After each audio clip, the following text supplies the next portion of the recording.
आज के इस वीडियो में भीष्म पितामह के 10 ऐसे फैक्ट्स के बारे में जानेंगे जो आपने कभी नहीं सुना होगा। अगर आपको यह वीडियो पसंद आती है तो आप इस वीडियो को एक लाइक करिएगा और इस चैनल पर आप पहली बार आए हैं तो इस चैनल को जरूर सब्सक्राइब कर लीजिए।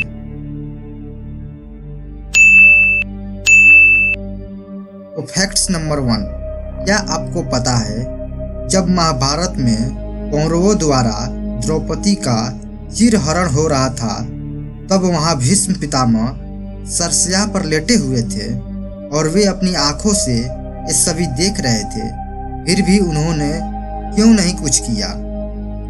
तब भीष्म पितामह इसका जवाब देते हैं कि उस समय मैं कौरवों का नमक खाता था, इसी वजह से मेरी आंखों के सामने चीरहरण का कोई फर्क नहीं पड़ा।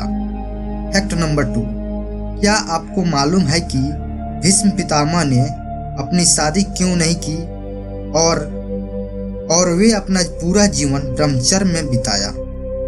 इसका जवाब यह है कि भीष्म पितामह अपने पिता शांतनु से बहुत प्रेम करते थे और वे अपने पिता की शादी सत्यवती से कराने के लिए यह प्रतिज्ञा किया। फैक्ट्स नंबर 3, क्या आपको पता है कि भीष्म पितामह ये जानते थे कि कौरव अधर्म के मार्ग पर हैं, फिर भी उन्होंने युद्ध के समय कौरवों की तरफ से युद्ध में क्यों भाग लिया? इसका जवाब यह है कि भीष्म पितामह ने आजीवन ब्रह्मचर्य का पालन करने का प्रतिज्ञा किया था और वे इस प्रतिज्ञा को पूरा करने के लिए सब जानते हुए भी कौरवों की तरफ से युद्ध में भाग लिया। फैक्ट्स नंबर 4, क्या आपको पता है भीष्म पितामह अपने पूर्व जन्म में कौन थे? तो इसका सही जवाब है धौवसु थे। फैक्ट्स नंबर 5, आखिर धौवसु कौन थे और उन्होंने मनुष्य के रूप में जन्म क्यों लिया या फिर उन्हें क्यों लेना पड़ा? तो चलिए इसका जवाब हम लोग एक कहानी के माध्यम से जानते हैं जो उनकी पिछले जन्म की है। एक बार कुछ वसु अपनी पत्नियों के साथ मेरु पर्वत पर भ्रमण करने के लिए गए। उस पर्वत पर महर्षि वशिष्ठ जी का आश्रम था।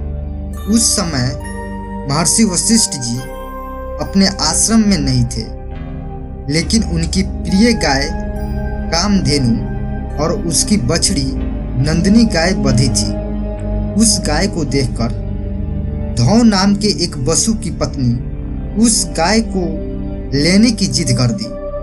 अपनी पत्नी का बात मानकर धौ वसु ने महर्षि वशिष्ठ जी के आश्रम से उस गाय को चुरा लिया। जब महर्षि वशिष्ठ जी ने वापस आए तो उन्होंने अपने दिव्य दृष्टि से यह पूरी घटना को देख लिया। महर्षि वशिष्ठ जी ने वसुओं के इस कार्य को देखकर बहुत ही क्रोधित हुए और उन्होंने वसुओं को श्राप दे दिया कि उन्हें मनुष्य रूप में पृथ्वी पर जन्म लेना पड़ेगा। इसके बाद सभी वसु वशिष्ठ जी से माफी मांगने लगे। इस पर महर्षि वशिष्ठ जी ने बाकी वसुओं को तो माफ कर दिया और उन्हें जल्द ही मनुष्य योनि से मुक्ति मिल जाएगी ऐसा वचन दिया, लेकिन धौ नाम के वसु को लंबे समय तक संसार में रहना होगा और दुख भोगना पड़ेगा ऐसा उन्होंने कहा। फैक्ट्स नंबर 6, भीष्म पितामह ने अपनी शिक्षा किससे लिया? इसका सही जवाब है गुरु परशुराम। फैक्ट्स नंबर 7, आपको पता होना चाहिए कि भीष्म पितामह ने अपने गुरु परशुराम से तो शिक्षा लिया और जब इन दोनों में युद्ध हुआ तो महाभारत के अनुसार वे अपने गुरु को ही हरा दिया। हालांकि युद्ध के भीषण परिणाम को आंकते हुए भगवान शिव ने इसे रोक दिए। फैक्ट्स नंबर 8, महाभारत के अनुसार भीष्म पितामह ने ही युद्ध के अनेक नियम बनाए थे और इन्होंने ही अर्जुन से न लड़ने की शर्त भी रखी थी, लेकिन आपको पता होना चाहिए कि महाभारत के 10वें दिन ही इन्हें अर्जुन पर बाण चलाना पड़ा।